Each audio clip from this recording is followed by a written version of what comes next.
Hi, this is Marina from Dance Star Astrology, bringing you the solar eclipse on the 30th of April. It's going to be at 10 degrees of Taurus Decan 2. The aspect is sextile Mars. The fixed star is Beta Triangulum in the triangle. Tarot card is the Six of Pentacles. The healing crystal is yellow jasper. And the Sabian symbol is it's a woman watering flowers in her garden. So the solar eclipse has the moon exalted while it's in Taurus, and this fine energy makes people fantastic hosts. It will generate the urge to throw lavish parties, but we may pay for it the next day, as this energy also loves to indulge. Nevertheless, at this time, those touched by this moon will have great business sense and attract pentacles to themselves like bees to honey. So mostly the moon tends to be happy in this decan and be able to overcome the negative aspects of the more problematic fixed stars that we get here. The fertile well of songwriting with the Mercury moon rulership is also seen in the Lennon-McCartney-Davidson, their joint chart, with the exalted moon on Taurus Decan 2 making them so popular. In sharp contrast, though, we have the Fred and Rose West Davidson. Now, these were two serial killers in England in the 80s? This murdering couple, they had their moon just 6 minutes from Menkar in the Sea Monster, and the moon ruled their house of death and opposed a Scorpio stellium in the 12th house of self-undoing, and very sinister one. So, when you contrast that to Lennon and McCartney, they had their first house ruling moon was totally unaspected and unhindered to work its magic in the 11th house. So the fixed star for this solar eclipse, however, is pretty benign and not too near the monstrous Menkar, thankfully. But I mention it because, as a whole, when you look at the whole decan, it has some great fertility, but it also has this kind of sea monster dodgy edge as well. And the monstrous side coming out in this hideous couple, really. But let's look at the fixed star Beta Triangulum at 11 degrees of Taurus. It is said to give a just, companionable, truthful, righteous and benevolent nature with an interest in architecture and Freemasonry, because it's a triangle. But not much is really written about this small constellation, but it is a triangle. So now the Ceres square, there is a Ceres square, isn't there? Yep. The Ceres square to Jupiter and Venus, and also, Neptune is close by as well. But the Ceres square to the romantic Venus-Jupiter conjunction makes me think of an interfering mother-in-law. So triangular relationships could be triggered by this eclipse. So we have the eclipse taking place at the very same time as the romantic Venus conjunction Jupiter, which happens roughly every 12 months. And this year, though, the conjunction is even more fairy tale with it being in Pisces. And as I said, it's also widely conjunct Neptune as well. So these are the aspects that are a feature of this eclipse. We got the moon sextile Mars, which is passion fruit. We have Sun sextile Mars, which is to boldly go. Venus conjunction Jupiter is all that glitters. Then Ceres square Neptune, which I haven't really written about, but I'm going to call that one mind-altering drugs. And Ceres trine Saturn is more like a kind of ancestral wisdom going on. So the tarot card associated with this decan is the Six of Pentacles. And although it kind of looks quite nice in a way, because it looks like, oh look, there's this guy giving out money to those poor beggars down the bottom. It's probably not great if you're the beggar. So it is a card of extremes. It's a card of having and not having, domination, submission, superiority, inferiority, generosity, meanness, supporting and not being supported, being appreciated but then being used, teaching or learning, and hiring and firing. And that's Teach Me Tarot. And they say, the list could go on and on and on. However, one of its strong traditional associated meanings is charity or patronage. patronage. So after experiencing difficulties or finding yourself in a bind, usually financially, someone has stepped in to help out. So this is interesting because I just know of somebody around me who's going through this kind of issue. And I'm wondering if this is going to affect their chart because they're kind of waiting for a payout. Well, yeah, that's just an anecdotal thing. I just checked in her chart, and I was thinking, so if there are other people going through this, having to rely on some kind of windfall coming from someone who just gives you a grant, this could be what this is about. So if you have anything on at 10 Taurus or in the square to it, square or opposite, so anything in the fixed signs around 10, so 10 Aquarius, what's the other one, Scorpio and Leo. So yeah, if you have anything there could be a bit of a handout. But the thing is, yeah, I mean, sometimes, you can be in a bind. You can be in a bind with these things. So just make sure the debt that you're picking up is from someone that you don't really, you're going to be tied to this person karmically. So just be happy. Just make sure it's someone you'd be happy to be locked in a lift with. Yeah. So you can also see how this card fits into the position of being a Svengali or stage mother, because that's another one of the themes of this decan, Taurus Decan 2. Karmically, one will have to use one's material generosity genuinely and not as a means to control another. If you're not on the receiving end, you will have to be careful not to lose your artistic integrity in securing your benefactor. So setting yourself out can be very, very tempting at this time. So the Sabian symbol is also very interesting because I always think of Taurus people being very green-fingered as well. So it's 11 degrees of Taurus. We always go to the next degree. And the woman watering flowers in her garden. So jamesburgess.com, he says, as much as a flower is the resultant expression of sap rising and a bud forming, so we can see the ego go through a process of stages in its development, beginning with the physical urges and maturing through emotional experiences towards full understanding. So this Venusian symbol is also about developing the quality of care and cultivation of beauty. So that caring, if you're a patron, you're also kind of caring for the arts as well. It's sort of, yeah, it is like watering flowers as well. So they do fit together quite well, I think. And then when you go back to the chart again, we've got the fertility, watering flowers, that kind of blossoming, budding kind of energy. And then looking at the chart, there's a lot of trines, which I always think are very creative and about growth, because they're kind of a very Jupiter aspect. That thick trine between Saturn in Aquarius. I mean, it's only 2 minutes away from Ceres in Gemini. That's a really nice base. But then you've got this crisscross of squares, which is Saturn square. Oh, it's just the node. So I think that's more like a karmic challenge. And then on the other side, there is, now this is what you have to be careful of. I think it's drugs. It's drugs, mind-altering drugs. You need to keep your wits about you. So if you are going to be trying to apply for this grant or this patronage, or you're having to rely on somebody's generosity, maybe a court case to get some money out of someone, you need to be on the ball. So don't resort to overindulgence, because there's that Venus Jupiter conjunction next to Neptune as well. That could be like getting carried away. So don't count your chickens before they're hatched. Don't go spending things, because then if it's taken away from you, it can be a shock. Now, it looks like Mercury is also on the Pleiades as well.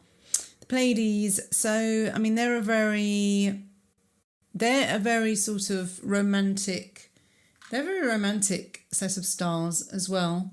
and they are trine Pluto as well. So there's a lot of passion here, and that there's a minor grand trine that focuses in on Venus and Jupiter. So I think this is a really nice eclipse. There's the lavish parties. It seems to be quite indulgent. So that's why I called it going for goals, because it is about, it's going for that jackpot, really. But you have to, if you're going to do that, you have to be sober. You can't just go crazy. And you have to ground yourself and restrict yourself and defer gratification as well. So, the prize is quite big. That's the thing. The prize is big. Yeah, I'm looking at the 360 Degrees of Wisdom, the Linda Hill book. And so she says the key words are having patience and care. So, yeah, it's having patience. If you're waiting for this money to roll in, or if you've got some sort of project and you're kind of waiting for it to bear fruit, you just have to be patient. That's the thing. Nurturing and fertilizing creativity. Yes, that's interesting. External evidence of internal beauty. Looking after small details to reap treasures later. So this is all about later. Patience of Taurus as well. It's not going to happen overnight. Stopping to smell the roses. That's interesting, because that's like, appreciating the loveliness around you. Tending the soil, care and love. It's that. So hang on, what's the caution? Oh yes, giving superficial attention just to keep up appearances. Neglect of things once they're established. So I think that's just complacency. That's interesting. Droughts of energy, love or feeling. Water restrictions, dehydration. Oh, interesting. So I don't know if there's any droughts going on anywhere. Oh, this is an interesting Egyptian proverb. For the benefit of the flowers, we water the thorns too. Ooh. And yeah, Gaelic proverb, some of the sweetest berries grow among the sharpest thorns. So yeah, it's all about, you can't just have eternal summer. I'm always going on about this because I'm such a Saturn person. So anyway, let's have a look at the crystal that I chose. God, I've really gone through this very quickly this week. So I'll see what I can come up with as a rant. Something will come to me. So the healing crystal is yellow jasper, which is actually ruled by Persephone. I chose it because it's so lovely. This kind of yellow, mustardy, yellowy, or I don't know, it's more like a sunshine yellow. But anyway, so it's ruled by Persephone, the goddess of fertility, nature and vegetation. So it fits with these flowers as well. So this crystal nurtures you with what you really need for your spiritual evolution. It is a stone that connects with its keeper's energy in a deeply meaningful and intimate manner. The energy is earthy, like the sign of Taurus. And I love the fact that this jasper image looks like it's got sunspots on it, very fitting for a solar eclipse. Ceres is also a feature of the solar eclipse chart, and Persephone is the innocent young maiden aspect of Ceres. So yellow jasper has the best protection energy because of its yellow colour and helps protect you from interference from jealous rivals, which is the triangulation thing as well. So if you're being triangulated in any way, that's coming up for examination at this eclipse. Things should come to a head. Maybe you're forced to choose between two. Maybe someone else somebody's found out in a triangulation and, it comes to a head and they have to give up the other person or both. Anyway, back to the crystal. So the sun's colour is yellow, so it gives off warmth. And during the early summer days, the sun's rays light up the landscape and provide the power of illumination. But with the eclipse, the rays are temporarily blocked, so there can be confusion. So yellow jasper can take the place of the sun, illuminating the way and making it easier for us to keep to our soul's path. So really this is all about the light as well and the importance of the sun. Now, this is one thing I'm really getting into at the moment is circadian rhythms. I don't know if I mentioned this in another moon thing, but I've been getting sun rays in my eyes as early as possible now. And ideally you're supposed to, I mean, if it's a bright sunny day, you can just stand in your garden and look at the sun, well, not look at directly at the sun, but look in the general direction of the sun only for about 3 or 4 minutes, and you'll get enough lux in your eye to kind of anchor your circadian rhythm. So that's what you do. So you get that in your eye before 9 o'clock, and then 9 o'clock in the evening you're supposed to start turning all the lights down low. Some places it's still light outside, but what I do now is I turn off my overhead lights. If you've got if you can do that. Anyway, it's good because it forces you. You're all right having lights that are further down because it mimics the fire, the fire of days of old, sitting around the fire in the evening. So that kind of red light is fine, and if it's low down, and like lamps, that's all right. So I keep the sort of sockets on, but not the overhead ones, because that tells your eyes that the sun is still up there. So you want to be starting to make melatonin after a certain time of the day, and then so after 9, it's all candlelight, and even if you say you go to the toilet in the middle of the night and you turn off on the light in the bathroom and it's a bright light, or any light really if it's overhead, that'll smash your melatonin. So I've been doing that, and I really do feel like it's given me way more energy. So I thought that was a fitting subject to talk about for the solar eclipse, and we're talking about the sun and blocking out the sun.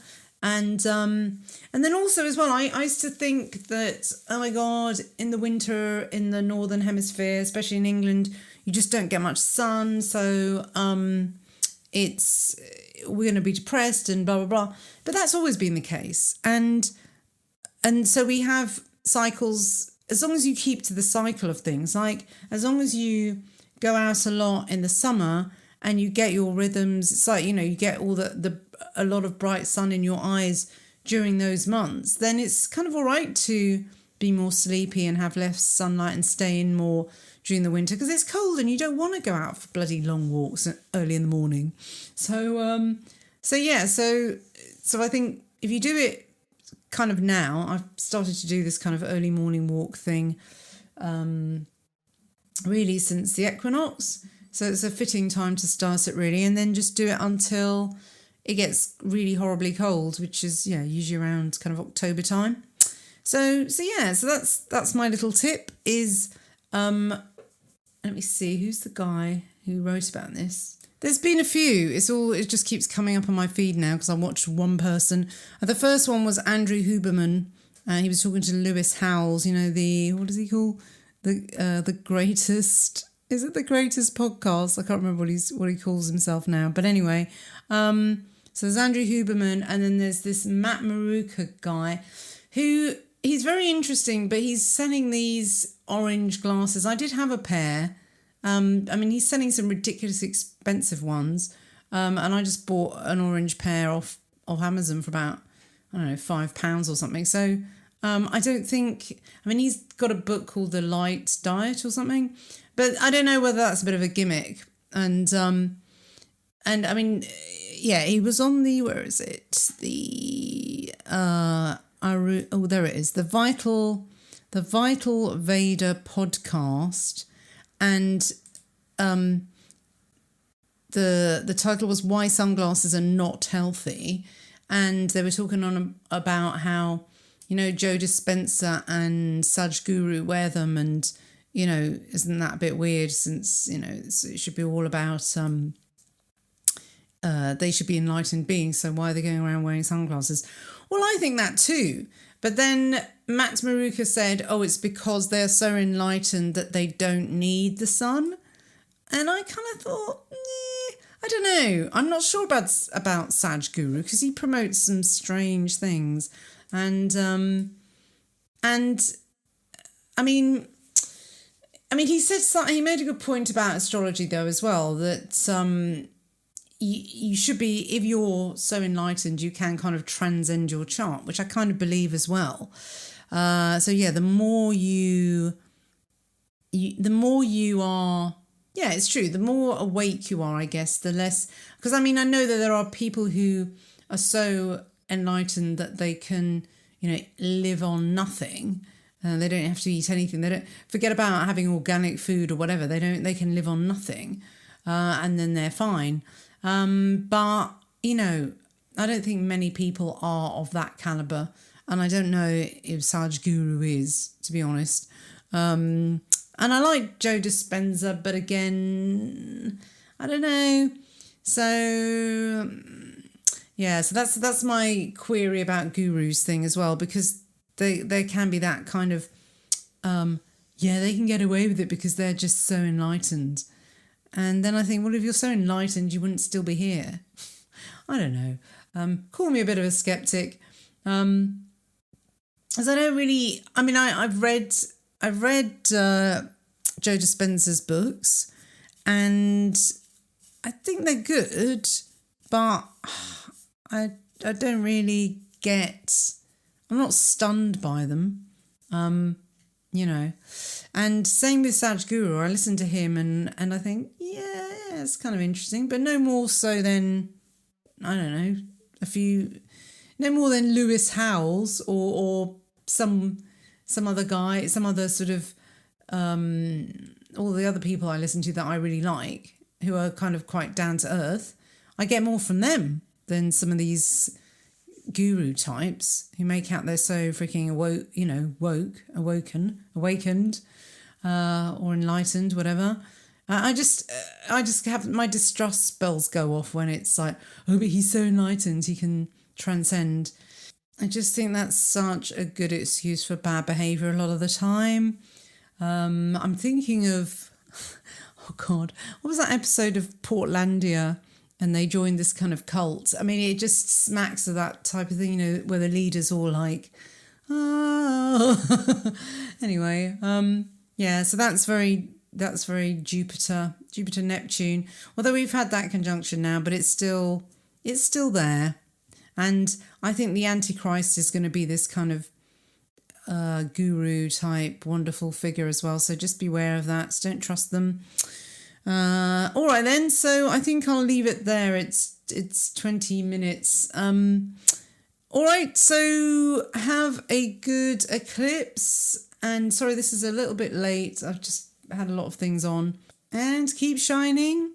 So also, yes, I have a couple of posts on the website that I will link to below that have the meanings for this eclipse for all the signs, and also just related moon things. Let's get into the moon for this eclipse. All the best then. Bye-bye.